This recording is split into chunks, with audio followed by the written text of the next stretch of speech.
অসমৰ MPW কেডাৰটো এইকাৰণে সৌভাগ্যৱান আপোনালোক শক্তিশালী যে আপোনালোকৰ অভিভাৱকসকলে কিমান পৰিমাণে আছে।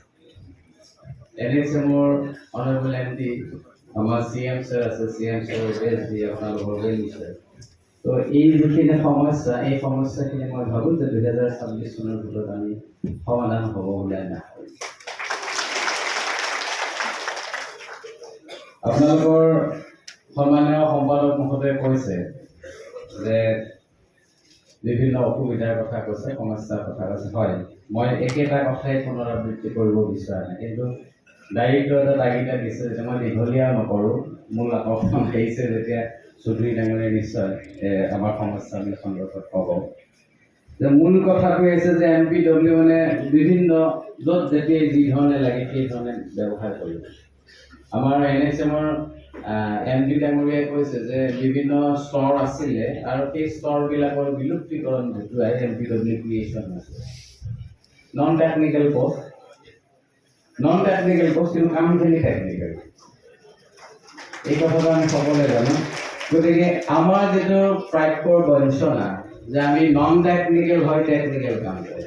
আৰু অনাৰেবল ডিৰেক্টৰ ছাৰ আছে, মই তাত অহা খবৰ এটা অনুসৰি মই ৰাজহুৱাভাৱে ছাৰক কৈছোঁ যে 2023 চনত যিখিনি MPW মকৰৰ হৈছিলে তেখেতসকলৰ হয়তো সকলোৰে কোনো ধৰণৰ ট্ৰেইনিঙৰ ব্যৱস্থা নাই। আৰু অতি সম্প্ৰতি 108ৰ কৰ্মচাৰীসকলৰ বিভিন্ন সমস্যা সন্দৰ্ভত 108টো আমাৰ MPW কিছু সংখ্যক, মই সিদিনা বোলে তিনিচুকীয়াত খবৰ পালোঁ যে কিছু সংখ্যক 108ত মকৰৰ হৈছে। ভাল কথা, MPW মাল্টিপাৰ্পাছ এতিয়া য'তে ত'তে হ'ব। কিন্তু এই কথাটোৱে হ'ব নালাগে যে আমি মানুহক জনসাধাৰণক সেৱা কৰিবলৈকে গৈ যাতে মৃত্যুমুখত ঠেলিবলগীয়া অৱস্থা নহয়। কাৰণ কিয় MPW এগৰাকী 108ত থাকিলে অক্সিজেনৰ কিমান ভল্টেজত লাগিব, কিমান পাৰ্চেণ্টেজত লাগিব মই নাজানো দেই। তো অভিয়াছলি সেই MPW জনে নাজানিব, গতিকে কাৰোবাক বেছি অক্সিজেন দিলে ঢুকাই থাকিব পাৰে, এইটো ভুল কথা হ'ব। মই অনাৰেবল ডিৰেক্টৰ মহোদয়ক কৈছোঁ যে সেই মানুহখিনি প্ৰথম ট্ৰেইন আপ কৰা হওক আৰু তাৰপিছত 108 লেখীয়া এই ধৰণৰ জটিল বা ইমাৰ্জেঞ্চি ছাৰ্ভিচত মকৰৰ হ'লে ভাল হ'ব। কাৰণ আমি সেৱা কৰিবলৈ গৈ যদি কাৰোবাৰ বিপদ হ'লে বেয়া কথা হ'ব। কিন্তু কিমানৰ পত্ৰ মই নাজানো। মই তিনিচুকীয়া দিনা গৈছিলোঁ, তিনিচুকীয়া জিলা কৰ্মচাৰী পৰিষদৰ অধিৱেশন যোৱা ৰবিবাৰে।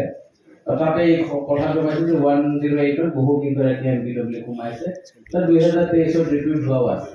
আৰু মই জনামতে ভুল হ'লে ক'ব দে, ভুলো হ'ব পাৰে, কাৰণ আমি শুনা কথাই, মোৰ এতিয়া এভিডেঞ্চ একো নাই। 2023ৰ MPW কোনো ধৰণৰ ট্ৰেইনিঙৰ ব্যৱস্থা কৰা হোৱা নাই। এই ব্যৱস্থাটো ত্বৰান্বিত হ'ব লাগে। আজি মুকলিভাৱে ডিৰেক্টৰ মহোদয়ক পাইছোঁ, মই মনৰ কথাখিনি ক'লোঁ। কাৰণ কাইলৈ নহ'বলগীয়া ঘটনা এটা হ'লে অনাৰেবল ডিৰেক্টৰ ছাৰলৈ নিউজটো আহিব আৰু সেইটো কথা আমাক দেখা দিব, দুখ দিব। মই সেই আশা ৰাখিছোঁ। আৰু নন টেকনিকেল পষ্ট কিন্তু আমি কাম কৰোঁ টেকনিকেল। গতিকে এই টেকনিকেল পষ্টবিলাকক প্ৰমোশ্যনৰ স্ক'প দিব লাগে, প্ৰমোশ্যনৰ ব্যৱস্থা কৰিব লাগে। সদৌ কৰ্মচাৰী পৰিষদ আৰু অসম চৰকাৰৰ লগত 2025 চনৰ 11 জানুৱাৰীৰ দিনাখন আনুষ্ঠানিক আলোচনা হৈছিল। আৰু আমাৰ সকলোৰে প্ৰিয় নেতা ডক্টৰ হিমন্ত বিশ্ব শৰ্মা ডাঙৰীয়াই এই আলোচনাত এটা কমিটমেণ্ট দিছিল যে অসমৰ যিমানবিলাক ছাৰ্ভিচ কেডাৰৰ ছাৰ্ভিচ ৰুল নাই, নতুনকৈ ছাৰ্ভিচ ৰুল ক্ৰিয়েট হ'ব লাগে। আৰু যিবোৰ ছাৰ্ভিচ ৰুল আছে সেইবিলাকৰ এমেণ্ডমেণ্ট হয় এটা অন্তত কনফাৰ্ম হ'ব লাগে যে 3 টাইপছ অফ প্ৰমোশ্যনেল স্ক'প মেডিটৰী হ'ব লাগে।